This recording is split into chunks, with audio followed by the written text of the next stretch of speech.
Guys இப்போ வந்து பார்த்தீங்கன்னா நம்ம எல்லாம் சாப்பாடு ஐட்டம்லாம் முடிச்சிட்டோம். எல்லாம் சாப்பிட்டு முடிச்சாச்சு. இப்போ வந்து டெசர்ட் ஐட்டம் எடுத்துன்னு வந்துட்டோம். டெசர்ட் ஐட்டம்னா பாலைவனம் அந்த டெசர்ட் கிடையாது. இது வந்து டபுள் எஸ் லாஸ்ட்டில் வரும். ஏன்னா நம்மளும் கொஞ்சம் எஜுகேட்டடு. இப்போ நம்மள கற்றுக்கணும் இங்கிலீஷ்லாம். இதெல்லாம் என்னென்னு சாப்பிட்றோம். இது மட்டும் கைஸ் ஐஸ்கிரீம், வெண்ணிலா, அப்புறம் சாக்லேட், அப்புறம் வந்து மேங்கோ, எல்லாமே இருக்குது. எல்லாமே ஒன்றா மிக்ஸ் பண்ணி சாப்பிட்ணும். அப்போ தான் நல்லாயிருக்கும்.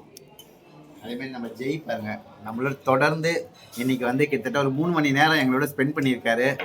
அவர் லைஃப்லேயே 3 மணி நேரம் யாரு கூட ஸ்பெண்ட் பண்ணியிருக்க மாட்டார். பட் எங்கள் கூட ஸ்பெண்ட் பண்ணி அவர் அந்த பெருமை, அந்த பெருமையை வந்து அவருக்கு தான் சேரும். இல்லை நம்ம பிளாக்ல வரணும்னு சொல்லிட்டு இன்னைக்கு லீவ் போட்டு வந்திருக்காரு. அதேமாதிரி நம்ம லாகில் கண்டிப்பாக அவர் காமிக்கணும்னு சொன்னார். நான் சொன்னேன் ஜெய் பிரச்சனை வருமா கேட்டேன். இல்லை அந்த எந்த பிரச்சனை இருந்தாலும் நான் பார்த்துக்கிறேன் அப்படின்னாரு. அதனால அவரே சொல்லிட்டார், பர்மிஷன் கொடுத்துட்டாரு. அடிச்சு விட வேண்டியதுதான். தமிழில் கழுவி ஊற்றிருங்க.